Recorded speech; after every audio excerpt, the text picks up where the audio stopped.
gentlemen, without any more delay, our next presenter is Miss Shabbat Singh.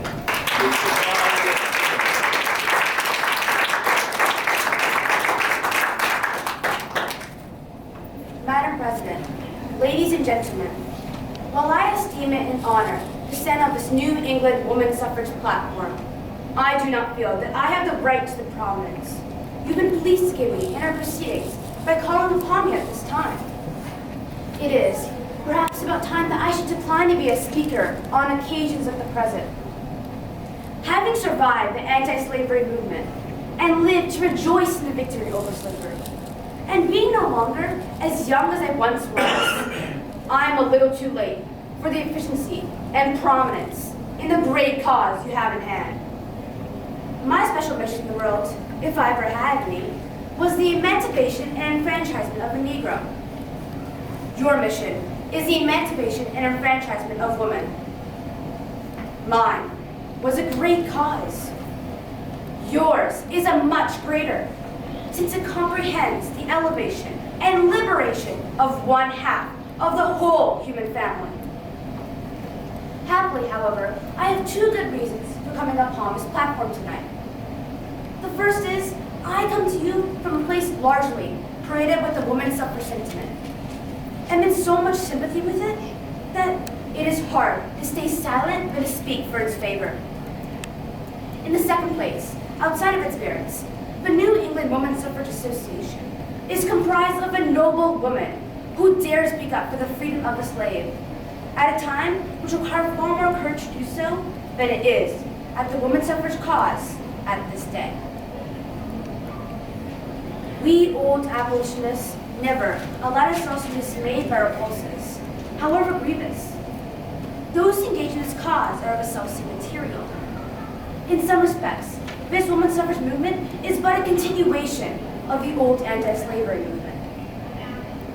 We have the same sources of opposition, and we must meet them with the same spirit and determination, and with much the same arguments which we employ against slavery. In reform as in war, it is a point gained to know just where the enemy is, and just what he is about. It is not easy to have an enemy in the dark. It was a great thing for the abolition cause 50 years ago when the Methodist Episcopal Conference at Cincinnati declared to oppose to abolitionism, and that it had no right, no wish, no intention to abolish slavery. It is now equally something to know that this same great organization takes its stand against the equal rights of women. It is hardly necessary for me to say, after what I've already said, that I am a radical women's suffrage man. I was nearly such a man 50 years ago. I had hardly brushed the dust of slavery off my feet and stepped upon the free soil of Massachusetts when I took the suffrage side of this question. Time, thought, and experience have only increased the strength of my conviction. I believe equally in its justice, in its wisdom, and its necessity.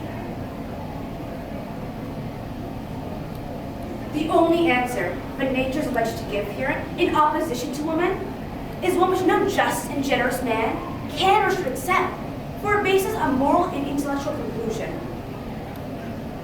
One which excludes a woman from all freedom of choice in the affairs of government upon a purely physical fact. The logic is that man is physically stronger than woman, and that he has a right to be subject of her will. But since she cannot shoulder a musket and fight, she cannot select a ballot and vote.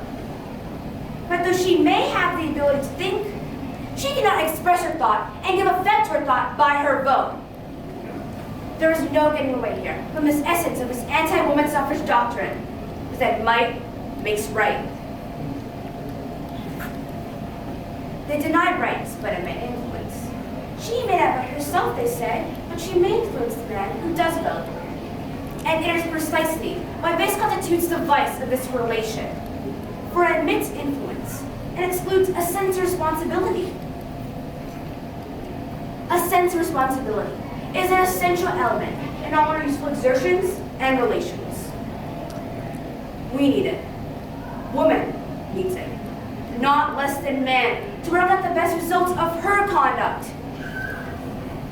To invest a woman of power, and you invest her a sense of responsibility and duty, two of the most essential attributes in all our useful exertions and relations.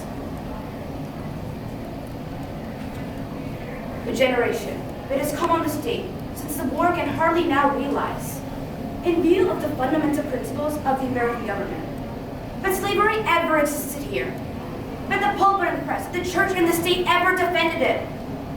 So when the battle of women's suffrage has been fought, and the victory won, men will marvel at the injustice which stupidly so long deprived American women of the ballot.